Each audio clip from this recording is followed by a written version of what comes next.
I'm Emma Clark, 28 years old, and until last month, I thought my parents loved me unconditionally. Then I overheard them at their anniversary party, wine glasses in hand, confessing to friends they regretted having me.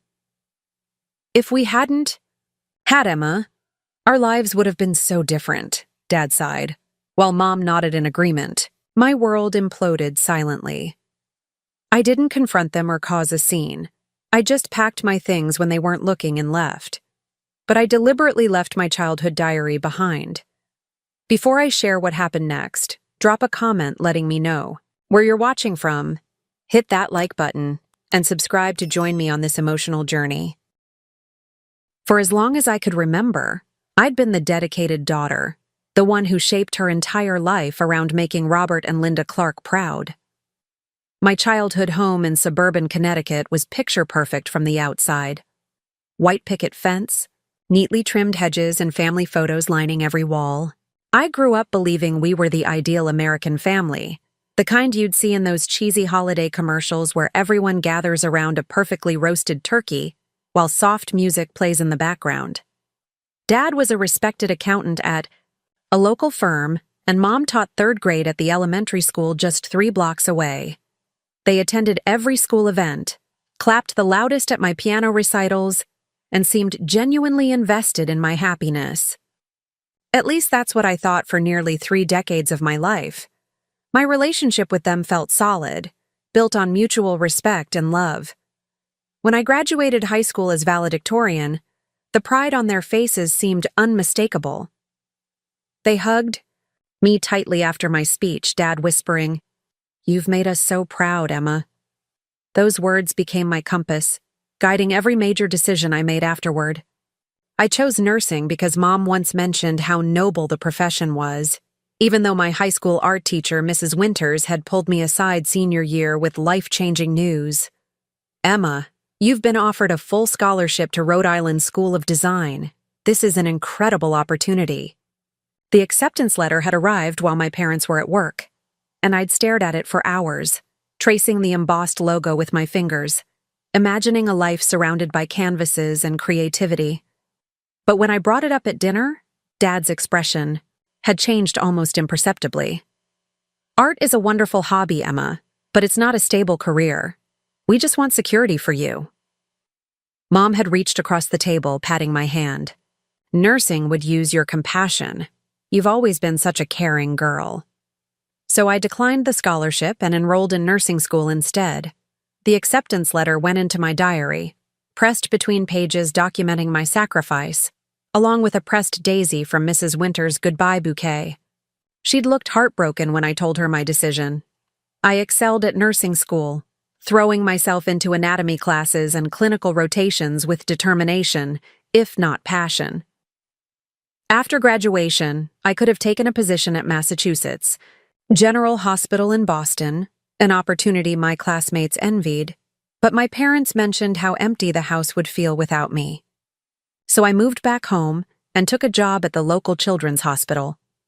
For 6 years, I built my career as a pediatric nurse, finding genuine joy in helping my young patients despite the path not being my first choice. I maintained a small corner in my bedroom for painting, creating watercolors during rare free time between hospital shifts. My best friend Tara couldn't understand my choices. "Emma, you're 28, still living with your parents, and working at a hospital 10 minutes from your childhood home," she'd said during our coffee date last spring. "When are you going to live for yourself?" I'd stirred my latte, watching the cinnamon swirl into patterns. "They've given me everything. Is it so wrong to want to be there for them?" Tara had given me that look, the one that mixed pity with frustration. There's a difference between being there for someone and sacrificing your entire life for them. I'd changed the subject. My brother Michael hadn't made the same choices.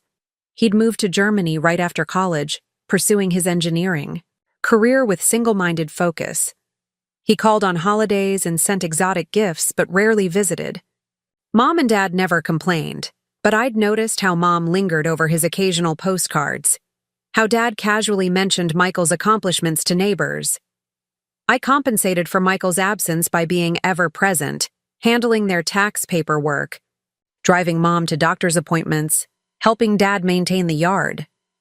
When their 30th anniversary approached, I dove into planning with characteristic thoroughness. I coordinated with their friends for a surprise backyard celebration, ordered a custom cake recreating their wedding design, and spent weeks secretly planning the perfect gift. A family trip to Italy, the destination they'd always dreamed of visiting. I'd been saving for 3 years, picking up extra shifts and cutting corners in my personal expenses. The envelope with 3 tickets, I'd even convinced Michael to join us, was wrapped and hidden in my closet, ready to be presented at the perfect moment. In the weeks leading up to the party, I transformed our backyard into an elegant venue, stringing fairy lights through the old oak trees, arranging rented tables with fresh flower centerpieces, and hanging photos chronicling their 30 years together. I wanted everything to be perfect, a testament to the family bond I valued above all else. The night before the party, I stayed up until 3 in the morning, finalizing seating arrangements and confirming details with the caterer. As I finally crawled into bed, exhausted but satisfied, I wrote in my diary, "Tomorrow will be perfect. They deserve nothing less after everything they've done for me. I can't wait to see their faces when they open the Italy tickets. Maybe this will finally be enough." Little did I know that in less than 24 hours, that entry would seem like it was written by a different person entirely, a naive woman who still believed she was the beloved daughter in a happy family narrative, rather than someone's biggest regret. The day of the anniversary party arrived with perfect early summer weather, sunshine filtering through the maple trees in our backyard, creating dappled patterns on the pristine white tablecloths. Guests began arriving at 4 o'clock, bearing gifts wrapped in silver paper and sharing stories about Robert and Linda's early days together. I flitted between the kitchen and yard, checking on the catering, refreshing drink pitchers, and ensuring everyone had what they needed. Mom looked radiant in her blue dress, her silver-streaked hair styled elegantly, while Dad stood tall in his best suit, greeting old friends with hearty handshakes. Around 6, just as the golden hour cast everything in warm light, I clinked a spoon against my glass and proposed a toast. "To 30 years of showing the rest of us what love looks like," I said, raising my champagne flute toward my parents. "May we all be fortunate enough to build what you have." Everyone applauded as my parents shared a kiss, and for that moment, surrounded by people who loved them, they looked genuinely happy. After dinner, while guests mingled and enjoyed dessert, I headed to the kitchen to prepare the anniversary cake for its grand presentation. Through the window, I could see my parents sitting with their closest friends, the Harrisons and the Bakers, in our garden gazebo. They were laughing, glasses of expensive whiskey in hand, the kind Dad saved for special occasions. I was about to turn away when I heard my name, causing me to pause mid-motion. "Emma's a wonderful daughter," Mrs. Harrison was saying. "You two are so lucky she stayed local. Our kids scattered across the country the minute they graduated." There was a pause, and then my father's voice, loosened perhaps by the whiskey, and the nostalgia of the evening, responded in a tone I'd never heard before. "Sometimes I wonder about that. Having Emma derailed everything, if I'm honest. If we hadn't had her when we did, we could have taken those positions in California. Linda could have finished her PhD.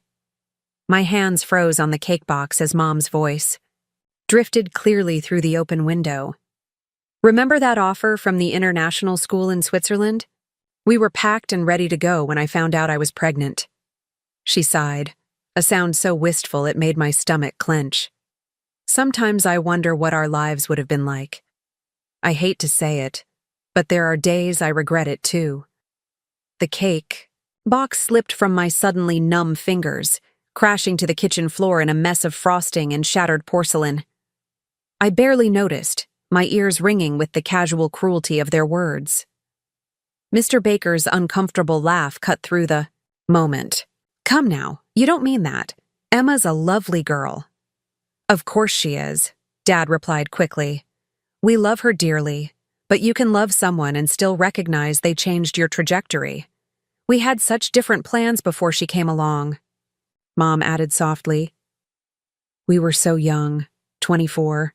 We had the world at our fingertips, and suddenly we were tied to a mortgage in Connecticut, building the stable life a child needs. My vision blurred as hot tears spilled down my cheeks.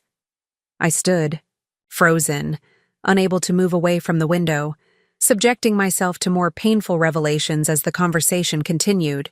"And then when Michael came along, it was too late to change course," Dad continued.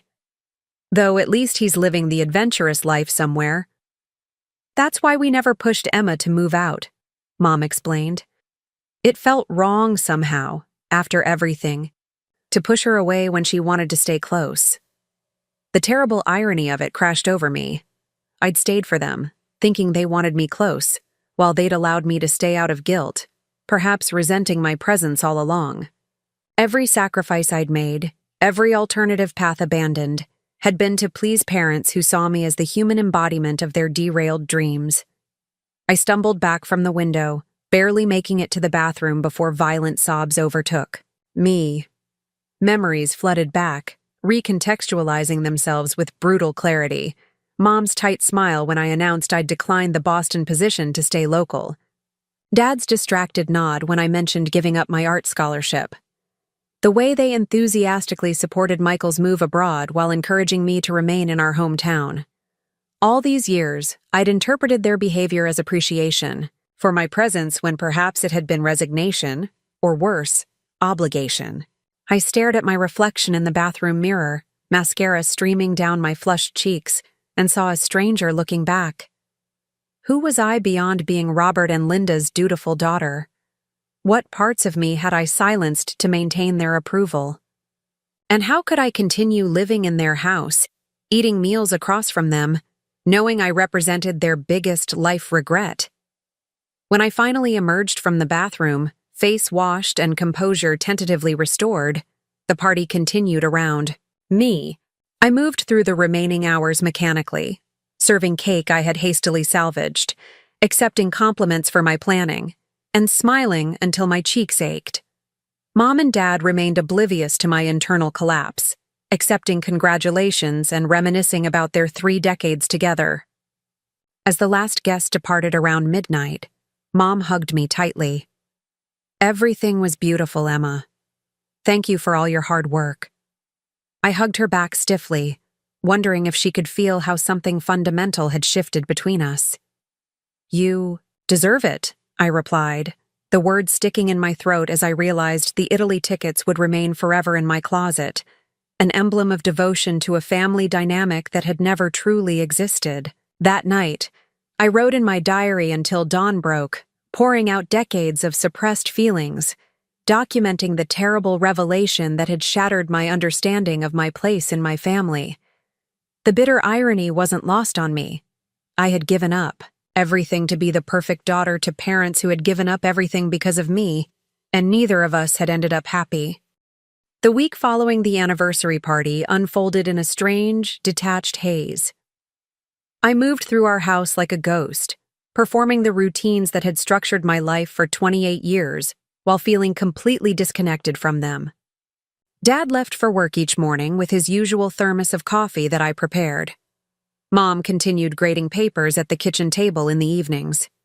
We ate meals together, discussed neighborhood news, and maintained the appearance of normalcy while the truth hovered unspoken between us. I searched their faces constantly, looking for signs that I had misheard or misinterpreted that devastating conversation. Instead, I found only more evidence supporting what they'd revealed. On Tuesday morning, Dad flipped through a travel magazine at breakfast, pausing at a spread about Bali. "Jim Harrison is taking early retirement next year," he commented, not looking up from the glossy photos of pristine beaches. "He and Carol are spending 6 months traveling through Southeast Asia." His voice carried a note of unmistakable envy. "Must be nice to have that freedom at their age." I stirred my oatmeal silently, hearing the unspoken addition, the freedom they would have had without me. That evening, Mom mentioned her college roommate's recent promotion to university dean. She was always brilliant, Mom said, a faraway look in her eyes. We were both accepted to the doctoral program, you know. Life takes such different turns. Her smile looked brittle as she patted my hand. But we all make our choices. By Thursday, I couldn't bear it any longer. During my lunch break at the hospital, I called a real estate agent and arranged to view apartments that evening. The agent, Diane, showed me a small one-bedroom unit in a renovated Victorian house across town, walking distance to the hospital, and, more importantly, 15 minutes from my parents' home. The apartment was nothing special: cream-colored walls, standard appliances, and windows overlooking a modest courtyard. But as I stood in the empty living room, I felt something crack open inside me, a tiny fissure of possibility. "I'll take it," I told Diane, surprising both of us with my decisiveness. I signed the lease that night, arranging to move in the following week. I told no one, not even Tara. This decision was mine alone, perhaps the first truly independent choice I'd made in years. At home, I began the process of subtle separation. Each day, I selected a few personal items, things that wouldn't be immediately missed, and packed them in my nursing tote. Photo albums, my favorite books, the small collection of watercolor paintings I'd kept hidden in my closet. During shifts at the hospital, I ordered essentials for the new apartment, arranging for deliveries after my move date. In quiet moments between patient rounds, I researched art classes at the community center near my new place. The Connecticut Museum of Art was hiring part-time docents, and I found myself filling out an application during my break, a small act of reclamation that made my heart race with both anxiety and anticipation. My diary became my sole confidant, the only place where I could express the complex storm of emotions I was experiencing. Each night, I documented my preparations, my fears, and increasingly, my hope for a life reclaimed. "I wonder who I might have been if I'd chosen differently," I wrote one evening, "and more importantly, who I might still become." On Sunday night, Dad called me into his home office to help with some paperwork. As I organized the folders on his desk, he leaned back, in his leather chair, gazing at a framed photo of him and Mom in their 20s, backpacking through Yellowstone. "Life is strange, Emma," he said, his voice contemplative. "You start out thinking you'll do all these grand things, have all these adventures. Then reality sets in." He looked at me, not unkindly, but with a certain resignation that cut deeper than anger could have. The responsible path isn't always the exciting one, is it? In that moment, I realized he wasn't just talking about himself. He was warning me, in his way, preparing me for the same gradual surrender to obligation that had defined his life. The understanding horrified me. He couldn't even imagine that I might still have choices, might still create a life of purpose and passion. To him, at 28, my course was already set, just as his had been. The next morning, I overheard my parents discussing their empty nester friends, the Nelsons, who had recently sold their suburban home and purchased a condo in Florida. "They seem 10 years younger," Mom remarked. "Janice said it's peaceful. Having the place to themselves, being able to come and go as they please." Dad hummed in agreement. "Something to look forward to, I suppose." Mom laughed softly. "One day the house will be quiet. We can turn Emma's room into that studio you've always wanted." They weren't being intentionally cruel. They didn't know I was listening from the hallway, my hand pressed against my mouth to silence my breathing. They were simply voicing thoughts they assumed were private, revealing the truth they kept carefully hidden when I was present. My continued presence in their home was something they were patiently enduring, not cherishing. That night, I made my final decision. I retrieved the storage boxes from the attic while my parents were at their weekly bridge game, searching through my childhood mementos with new perspective. I found construction paper cards I'd made in elementary school. "World's best mom and #1 dad, decorated with glitter and childish drawings. Academic awards I'd earned, desperately seeking their approval. Participation trophies from soccer, a sport I'd hated but continued because Dad coached the team. At the bottom of the last box, I found it. The official letter from Rhode Island, School of Design, offering the full scholarship I'd declined. Attached was a personal note from Mrs. Winters. "Emma, your talent is a gift that deserves to be nurtured. This opportunity comes once in a lifetime. Whatever you decide, never stop creating beauty in this world." I clutched the letter to my chest, tears streaming down my face, mourning the alternate life I'd surrendered without fully understanding the cost. As dawn broke the next morning, I packed my remaining essentials into 2 suitcases. I wrote one final entry in my diary, the most honest words I'd ever committed to its pages, laying bare the revelations, the pain, and my tentative hope for healing in separation.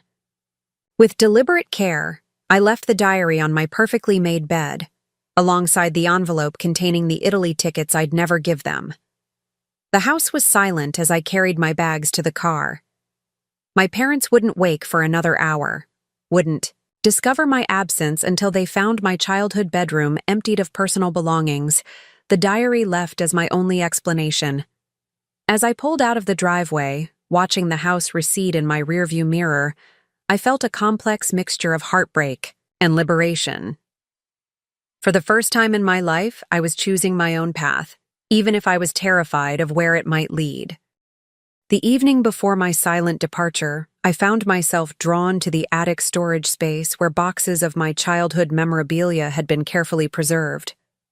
My parents were attending their monthly dinner with college friends, giving me several uninterrupted hours to confront the physical evidence of my history with them. The attic air was thick with dust and nostalgia as I switched on the single bare bulb, illuminating stacks of cardboard boxes labeled in Mom's neat handwriting. Emma, elementary school. Emma, middle school. Emma, high school. With trembling hands, I peeled back the yellowed tape on the first box, revealing layers of my past carefully archived. Inside were report cards boasting straight A's, each one bearing proud teacher comments. Emma is a model student. Emma shows exceptional promise. Emma goes above and beyond expectations.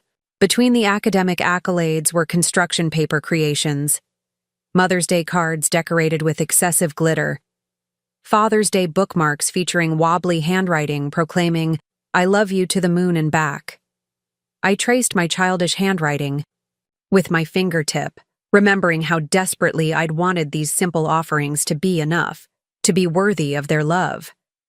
Deeper in the box, I discovered a 4th grade essay titled My Heroes, featuring crayon illustrations of my parents. I'd written, "When I grow up, I want to make my mom and dad as proud of me as I am of them. They gave up a lot to give me a good life, and someday I'm going to make it all worth it." The innocent words hit me with physical force, evidence that, even as a child, I'd somehow absorbed the narrative that my existence had required their sacrifice. Moving to the high school box, I unearthed more painful artifacts. The art portfolio Mrs. Winters had helped me compile, filled with watercolors and charcoal sketches she'd called exceptionally promising. Between the artwork was the formal letter from Rhode Island School of Design that had arrived during my senior year, offering not just admission, but a full scholarship based on my portfolio submission. Paper-clipped to it was a handwritten note from Mrs. Winters that I hadn't noticed when I first received it. "Emma, I've taught for 27 years, and I've recommended only 3 students for this scholarship. Your talent isn't just technical, skill. It's a unique perspective that deserves cultivation. Please consider this path carefully. Whatever choice you make, promise me you won't stop creating." I'd broken that promise for years, reducing my art to an occasional hobby squeezed between hospital shifts and family obligations. Beneath the portfolio was my nursing school acceptance letter, which my parents had framed and displayed prominently in the living room for years.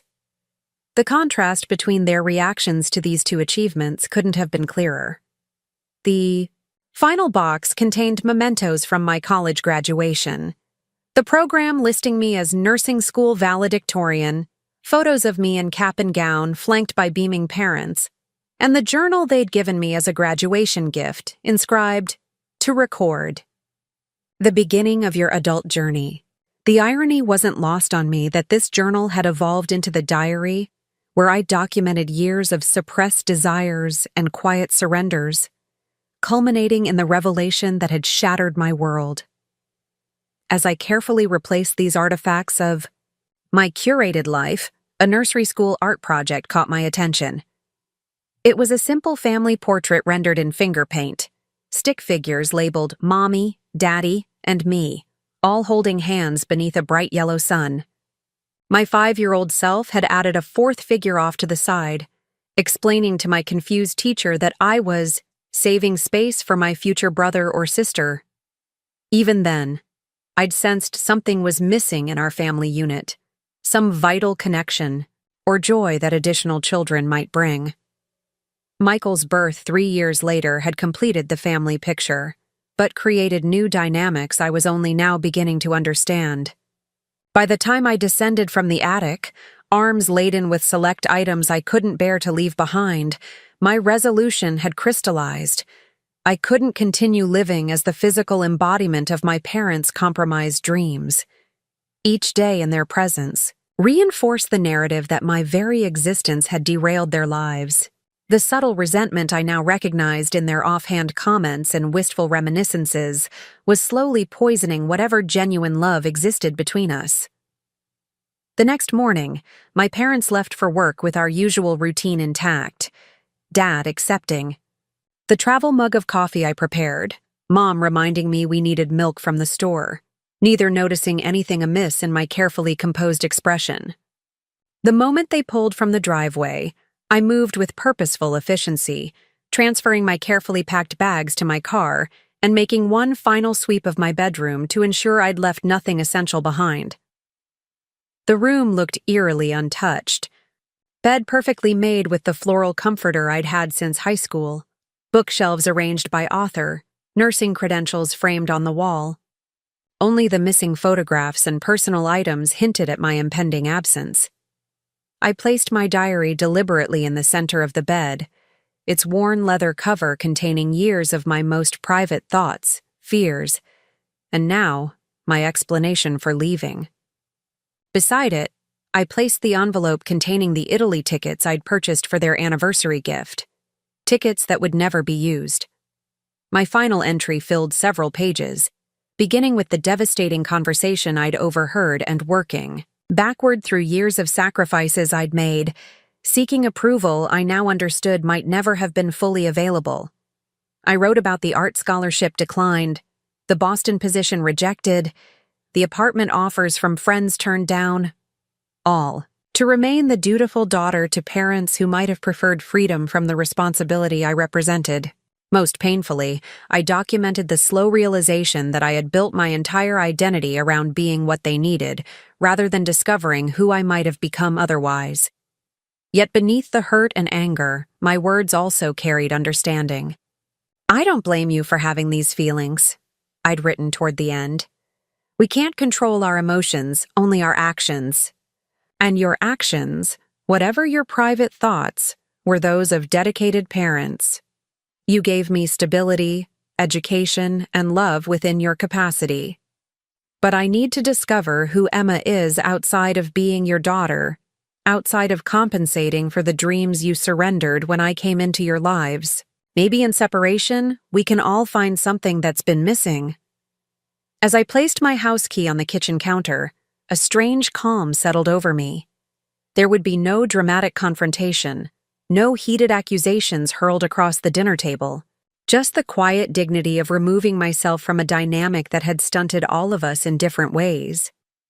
I took one final look around the home that had been my entire world for 28 years, then stepped outside, closing the door on the life I'd known. As I drove away, morning sunlight glinting off neighboring windows, the weight of performance, began lifting from my shoulders. Whatever came next would be terrifying, uncertain, and completely my own. The key to my new apartment felt foreign in my hand, its edges still sharp and unmarked by months of handling. My footsteps echoed against bare hardwood floors as I carried in my suitcases, the emptiness of the space both intimidating and exhilarating. This small one-bedroom unit, with its vanilla-colored walls and outdated kitchen, represented the first space that was entirely mine, chosen without consideration of anyone else's preferences or needs. I spent that first day in a flurry of practical activity, accepting deliveries of a hastily ordered bed frame and mattress, unpacking my limited belongings, and making lists of essentials still needed. The physical tasks kept the emotional overwhelm at bay, allowing me to focus on immediate problems rather than the seismic shift in my life's foundation. By evening, exhaustion hit like a physical wave. I sat cross-legged on my new mattress, eating takeout Chinese food directly from the container, when my phone began vibrating with incoming calls. Mom, Dad, Mom again. Text messages followed in rapid succession. Emma, where are you? Please. Call us immediately. We're worried sick. What is going on? I silenced the phone and continued eating methodically, each bite a small act of self-preservation. They had found the diary. They knew exactly where I was and why I had left. The urgent confusion in their messages suggested they hadn't expected consequences from their revelations, hadn't imagined their perfect daughter would ever step outside the role she'd played for 28 years. The calls continued through the night and into the next morning, growing increasingly demanding. I finally texted a brief response before my hospital shift. I'm safe. I need space. Please respect that. When I emerged from a 12-hour shift at the Children's Hospital, I found 17 missed calls and a voicemail from Dad that veered between anger and bewilderment.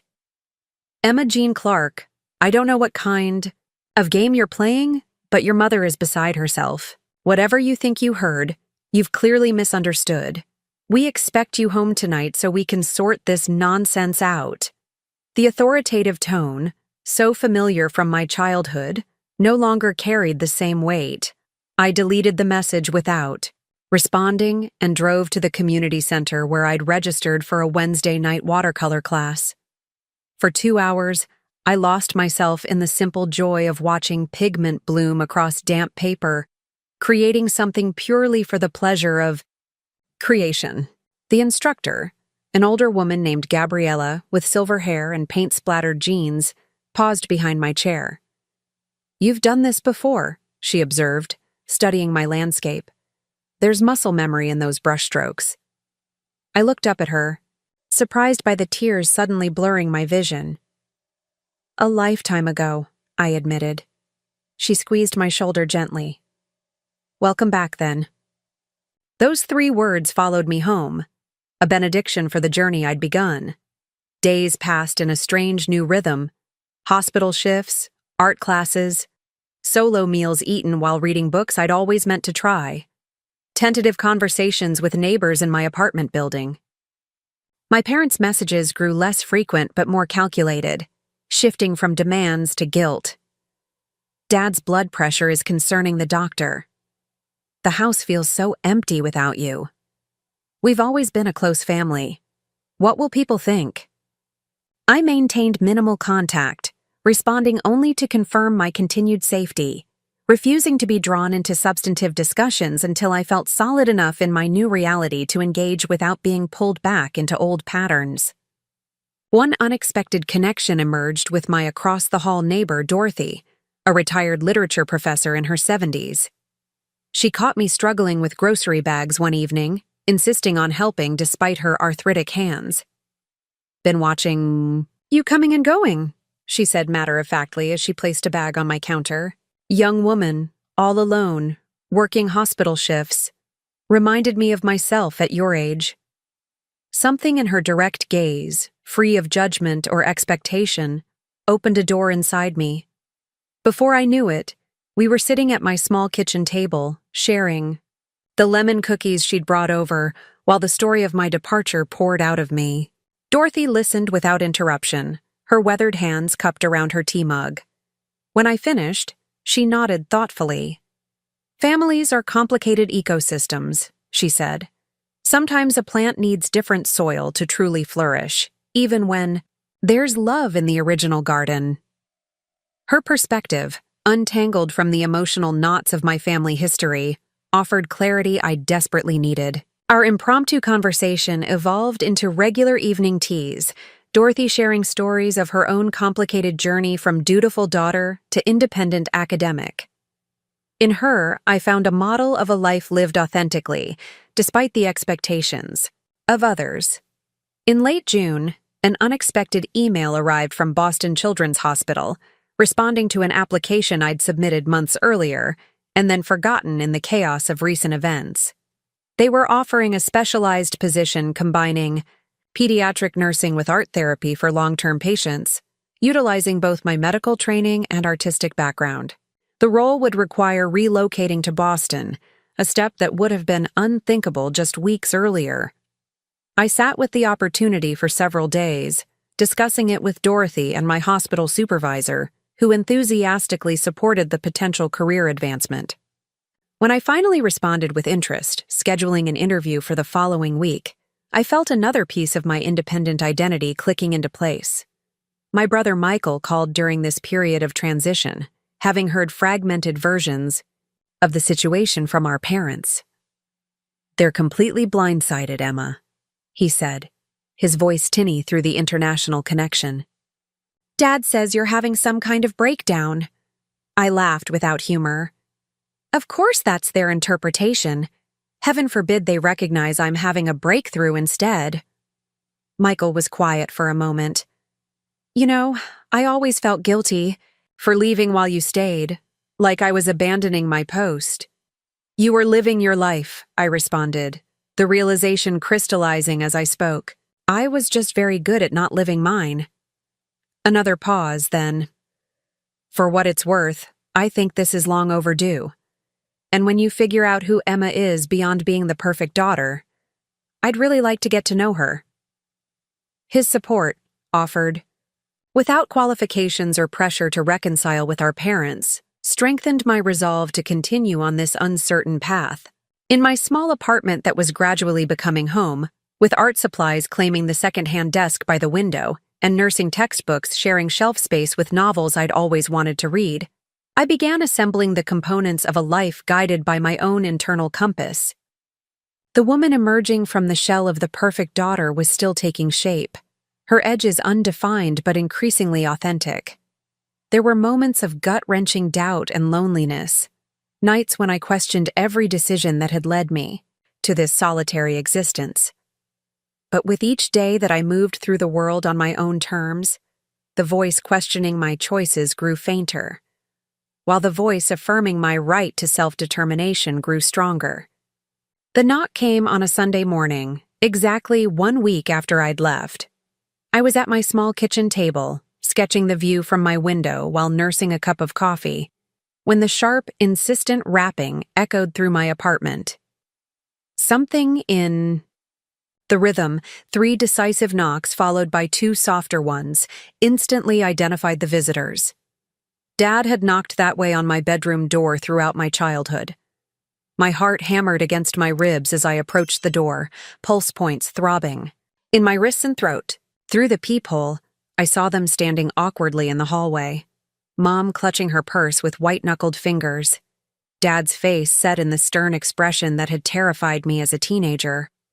For a moment, I considered pretending I wasn't home, avoiding this confrontation until I felt more prepared. But Dorothy's words from the previous evening came back to me. Avoidance only postpones the inevitable while giving it time to grow larger in your imagination. I unlocked the door and opened it, immediately struck by how my parents seemed smaller somehow, less imposing than the figures who had dominated my entire existence. Mom's eyes were red-rimmed from crying, the lines around her mouth deeper than I remembered.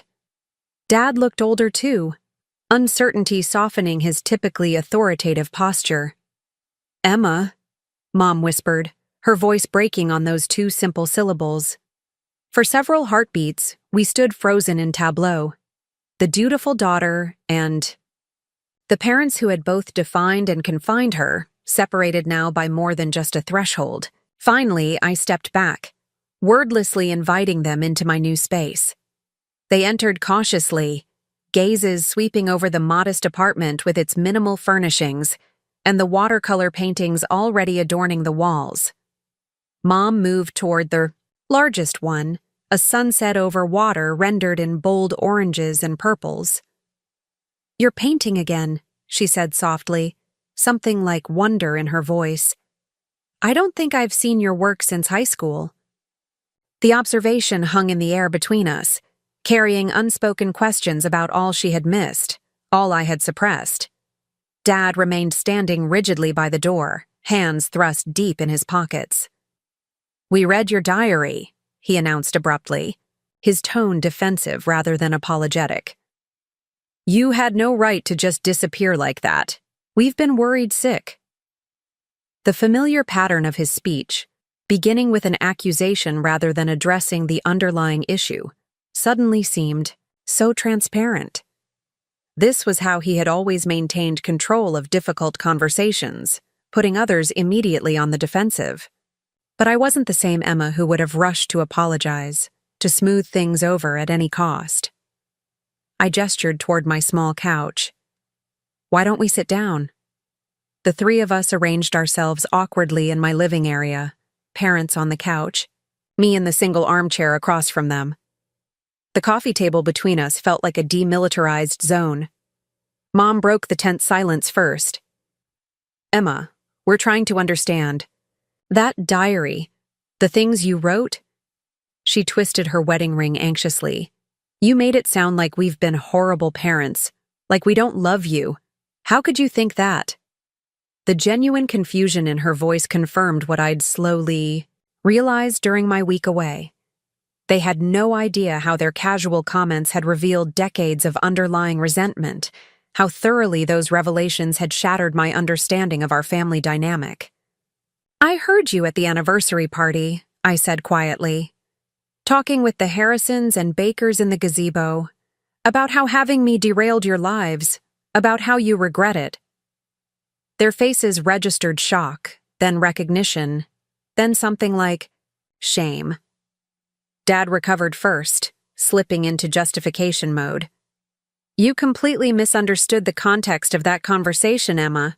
We were reminiscing about life choices, that's all. Everyone has moments of wondering about roads not taken." "You said you regretted having me," I repeated, my voice steady, despite the pain constricting my chest. "Those were your exact words, Mom. There are days I regret it too. After spending my entire life trying to be worthy of you, trying to compensate for whatever I'd taken from you, hearing that confirmation was..." I struggled to find words adequate to describe the collapse of my entire self-concept. "It made everything clear." Mom began crying silently, tears tracking down her cheeks. "It wasn't about you, Emma. Not really. We were talking about timing, about being young parents before we were ready. Of course we don't regret you." "Then why did I grow up feeling like I had to earn my place in our family?" I asked, the question emerging from some deep, previously inaccessible part of me. Why did I spend 28 years trying to be perfect? Trying not to be a burden, giving up everything I wanted to make you happy? Dad leaned forward, running a hand through his thinning hair. "We never asked you to give up anything. The nursing career, staying in Connecticut, that was all your choice." The genuine bewilderment in his expression cracked something open between us. "Was it?" I challenged. "When I got that art scholarship, you made it clear what you thought about art as a career. When I was offered the Boston position, you talked about how empty the house would feel. You never directly asked, but you made your expectations perfectly clear." A heavy silence settled over us, broken only by Mom's quiet sniffling. When Dad spoke again, his voice carried a vulnerability I'd rarely heard. "My father told me I was throwing my life away when I chose accounting over law school," he said slowly. "He called it settling for mediocrity. I swore I'd never put that kind of pressure on my kids. He looked at me with dawning horror. I didn't realize I was doing exactly that to you, just in a different way. Mom wiped her eyes with a tissue from her purse. We had such difficult childhoods, Emma. My parents were so critical, never satisfied with anything I achieved. I promised myself I'd be different.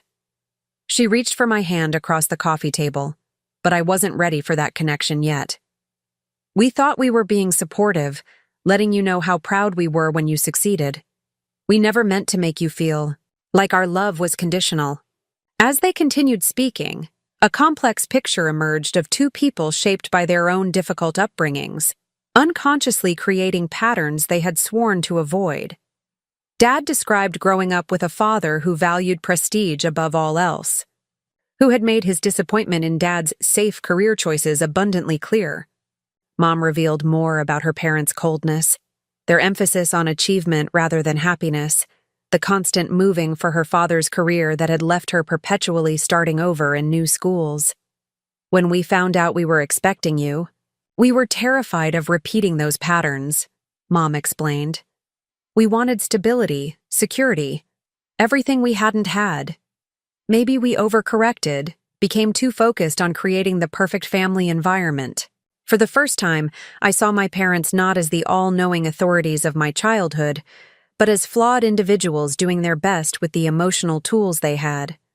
It didn't erase the hurt of their revelations or justify my years of self-suppression, but it offered context I hadn't previously considered. I need you to understand something, I said finally, meeting their gazes directly. I'm not leaving to punish you. I'm leaving because I need to discover who I am outside of being your daughter.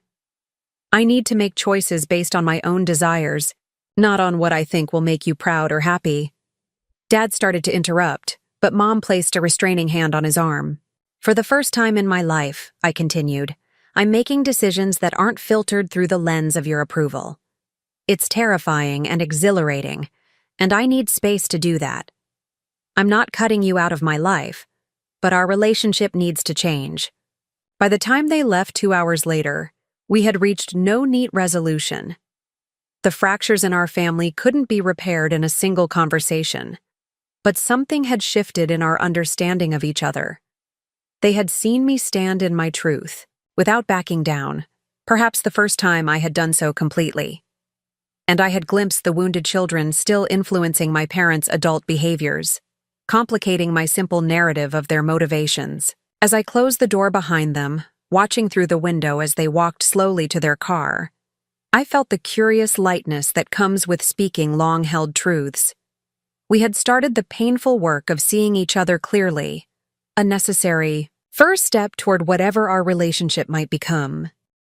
6 months after walking away from my childhood home, I stood at the window of my Boston apartment, watching early December snow dust the cityscape.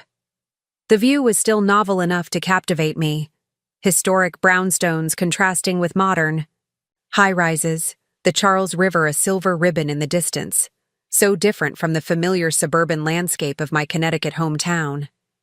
My apartment had taken shape around me, reflecting the person I was becoming rather than the one I'd left behind. Watercolor paintings and charcoal sketches adorned walls previously reserved for nursing credentials and family photographs. Art.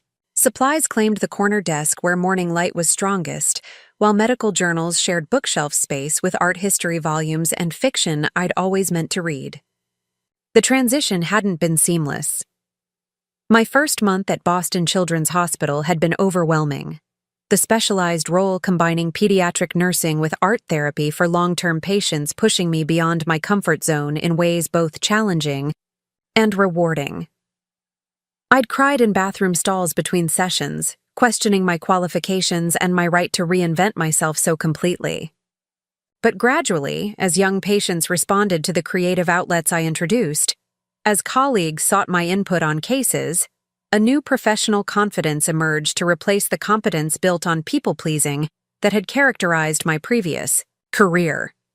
My personal transformation proved even more complex. The first solo Thanksgiving had been particularly difficult. spent with a gathering of hospital colleagues rather than in the familiar routine of my parents' dining room. I'd called home that evening, the conversation stilted and careful, all of us navigating the new terrain of our relationship. Since the confrontation in my Connecticut apartment, communication with my parents had evolved into weekly phone calls, cautious and considerate in ways our previous interactions had never been. Mom had started sending small packages, local honey. From the farmer's market, newspaper clippings about Boston exhibitions she thought might interest me. Once even a set of professional watercolors with a note reading simply, "These made me think of you." Dad's attempts at connection came through brief, slightly awkward texts about mundane topics, weather updates, questions about the Red Sox, neighborhood news. Neither mentioned my return home or pressured me about visits, respecting the boundaries I'd established. In early October, an unexpected email arrived from my brother Michael, announcing his temporary assignment to a Boston engineering firm for a 3-month project. "Thought we might get that coffee we've been talking about for years," he wrote. "Face to face this time." Our first meeting in a cafe near Fenway Park had been tentative, both of us uncertain how to relate outside the family structure that had always defined our interactions. But after initial awkwardness, conversation flowed more naturally than either of us expected. "I always envied you," he confessed over his second espresso. "The golden child who could do no wrong, who always knew exactly how to make them happy." I nearly choked on my tea. "And I envied your freedom, your ability to just leave without carrying their expectations with you." We'd laughed then, recognizing the fundamental misconceptions that had shaped our sibling relationship. That coffee date became a weekly tradition. During his Boston stay, each conversation peeling back another layer of family history, re-examining childhood memories through adult perspectives. Michael had offered unexpected insight into our parents' reaction to my departure. "They're in therapy," he told me during one of our meetings, both individually and as a couple. "Dad actually called to ask if I experienced our childhood the same way you did." I nearly fell off my chair. The image of my stoic father willingly sitting in a therapist's office, examining his parenting, would have been unimaginable a year earlier. My own weekly therapy sessions had become essential to my healing process. Dr. Levine, with her calm demeanor and incisive questions, helped me navigate the complex emotions surrounding my family history and current transformation. "Forgiveness doesn't mean forgetting or excusing," she reminded me during a particularly difficult session. "It means releasing the expectation that the past could have been different. It's something you do for yourself, not for them." In November, tentative plans formed for a Christmas visit to Connecticut, my first return to my parents' house since my departure. The arrangements came with clearly communicated boundaries.